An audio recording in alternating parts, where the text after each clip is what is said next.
In the last 2 weeks, 6 teens have overdosed on heroin. One of them died in this alley. The town's mayor promises to clean things up, but some residents want him out. John's afraid his landlord may drop by his apartment unexpectedly. Relax, John. Legally, he can't. You have a right to fair warning, and he must give you at least 2 days prior notice. Don't worry, your rental's not a dorm room, subject to random checkups. The four are scheduled to appear in court this morning on charges of disturbing the peace. Hard to believe why they're here. They cheered at a graduation ceremony after the dean reminded them cheering was not allowed. More and more people are buying lottery tickets through apps on their smartphones. Convenience store owners are upset. They say it keeps people out of their stores and they're considering legal action. I'd say the odds of winning the lottery are better than the odds of winning this case. A recent poll shows the biggest fear Americans have is the threat posed by ISIS. The big question is, can the United States possibly police all of the terror threats that crop up in this country? We have a good grasp of the border. Security ever since 9/11 has been really high, and so here per se I don't think that necessarily something could happen. You know, there haven't been many lone wolf attacks so far, but if they ever stepped up the number of lone wolf attacks, the FBI can't be everywhere. ISIS has resolved to destroy the West and anyone who doesn't believe in their way of life. They have financial and military backing and a savvy internet campaign which attracts recruits from all over the world. They train with ISIS, then re-enter their countries, brainwashed and intent on killing. ISIS is also training young children in their own backyard to commit atrocities.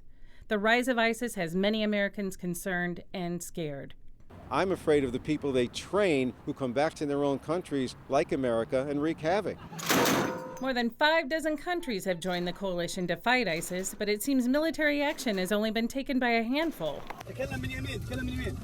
In some cases, countries which claim to be a part of the coalition are also a haven for terrorists. So how can you trust them? And do Americans trust how President Obama is handling the situation? I don't think so. I think they're spreading pretty wide and pretty fast in the Middle East. Ramadi is the latest key conquest for ISIS, which now controls much of Syria and Iraq.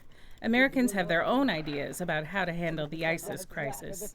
You'd probably want to do more drone strikes. I think we do need to send in more ground troops. We certainly can't rely on the Iraqis to fight the war for us because they're just running away in fear. Aside from military action, here's what else might help. Better parenting at home, coupled with a frank discussion about what kids might see online. Hillary Clinton is the clear-cut frontrunner for the Democratic nomination for president. The Republicans have a slew of candidates, but can any of them top Hillary? Republican Senators Ted Cruz, Rand Paul, Marco Rubio, Jeb Bush, and at least 10 others have all announced they'll make a run for the presidency. The Republicans seem to have no clear-cut platform, so is their best defense a smear campaign against Hillary?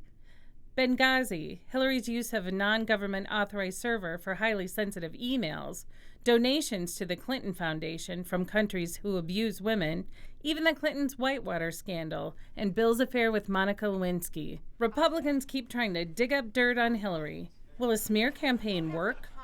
Unfortunately, there's evidence that they do work. I wish there was a better way, but they're effective, so I think campaigns should do them. Most people I spoke with don't find smear campaign ads effective. In fact, many say they're sick of seeing politicians bash each other.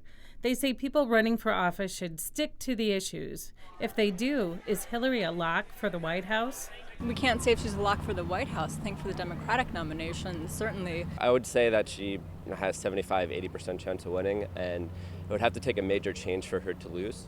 Several people told us they would vote for Hillary simply because of her husband. And I think it's a good thing to have Bill help. He was in the White House for 8 years. He's been doing a lot of international things lately, so I think he would definitely be a net positive. So with the Clinton machine in full gear, what would it take for the Republicans to win? They have to somehow deal with the Latino vote, with the black vote. I think they really only appeal to really two groups, older white people, and they appeal to the religious right. According to a new CNN poll, more people have an unfavorable view of Hillary now than at any time since 2001.